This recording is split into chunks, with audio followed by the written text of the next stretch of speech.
Gaza में एक school पर हमला करने को लेकर इजरायल को कटघरे में खड़ा किया जा रहा है। अमेरिका, फ्रांस और यूरोपीय यूनियन ने भी सिविलियन की मौतों पर आपत्ति जताई है, लेकिन इजरायल ने सफाई देने और खेद जताने की बजाय दावा किया है कि स्कूल को हमास ने अपना मुख्यालय बना लिया था।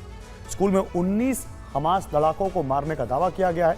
बैकफुट पर आने की बजाय इजरायल कई इलाके खाली करवा रहा है और गाजा में बड़े हमले का संकेत दे रहा है।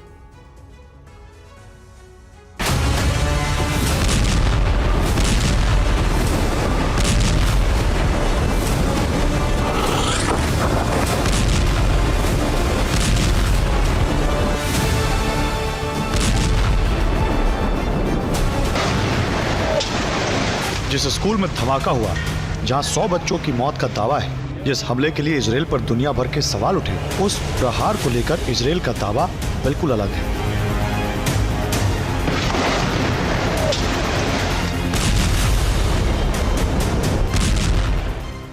इजरायल ने तस्वीरें जारी की हैं। दावा है कि वो स्कूल नहीं बल्कि हमास का बहुत बड़ा अड्डा था। दावा है कि वहां हमास के कई कमांडर और लड़ाके मौजूद थे। इजरायली आईडीएफ और शिन बेट ने शनिवार रात को 19 हमास और फलस्तीनी इस्लामिक जिहाद आतंकवादी ग्रुपों का नाम जारी किया है।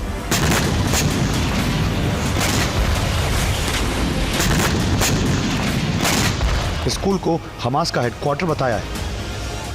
आईडीएफ के मुताबिक स्कूल में सुरंग बनाई गई थी। स्कूल से कई मंजिल वाली सुरंग मिली है।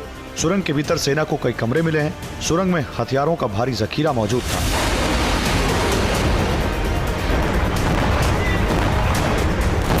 इजरायली सेना का दावा है कि सिविलियन की आड़ में हमास के लड़ाके काफी समय से इस इलाके में चल रहे थे।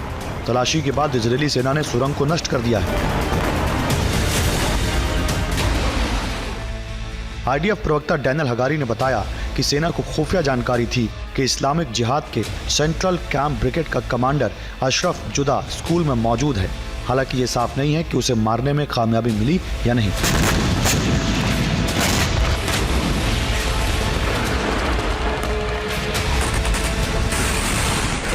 इजरायली सेना की ओर से शनिवार को किए गए गाजा के एक स्कूल पर हमले के बाद से इजरायल को दुनिया भर से निंदा और गुस्से का सामना करना पड़ रहा है। इजरायल के हमले की निंदा खाड़ी देशों के साथ साथ पश्चिमी देशों ने भी की है। यूरोपीय संघ और फ्रांस ने भी हमले की निंदा की है और नागरिकों के मारे जाने पर चिंता जताई है।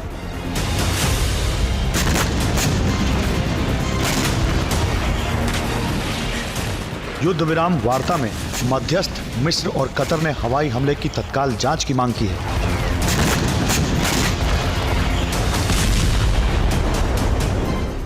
इजरायली सेना एक बार फिर दक्षिण गाजा में लोगों से इलाके खाली करा रही है। इजरायल खान यूनिस इलाके को खाली करा रहा है।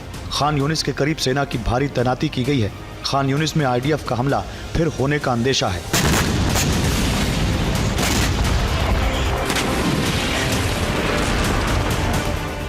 गाजा में इलाके खाली करने के लिए लोगों को इतना कम वक्त दिया गया है कि हजारों लोग आधी रात को पलायन करते नजर आए। शरणार्थी अब रहने के लिए नए इलाकों की तलाश में जुटे हैं।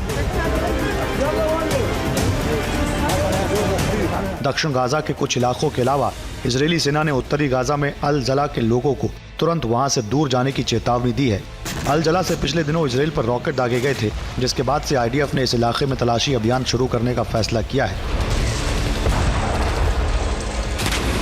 वेस्ट बैंक के कुछ इलाकों को भी खाली कराया जा रहा है।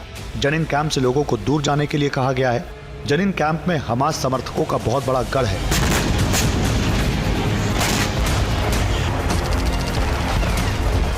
इजरायली सेना ने सफाई दी है कि आम लोगों की जान बचाने के लिए ही जगह जगह इलाके खाली कराए जा रहे हैं। दावा है कि इजरायल को नई खुफिया रिपोर्ट मिली है जिसमें हमास के नए ठिकानों का जिक्र है। इजरायली सेना का दावा है कि अब हमास के लड़ाके जहां मौजूद हैं वो सभी सिविलियन इलाके हैं और हमास आम लोगों को ढाल की तरह इस्तेमाल कर रहा है।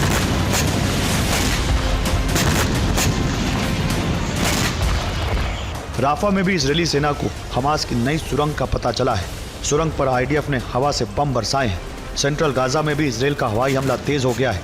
इजरायली वायुसेना ने अल नुसरत कैंप के उत्तर में अल शरीफ टावर पर बमबारी की है।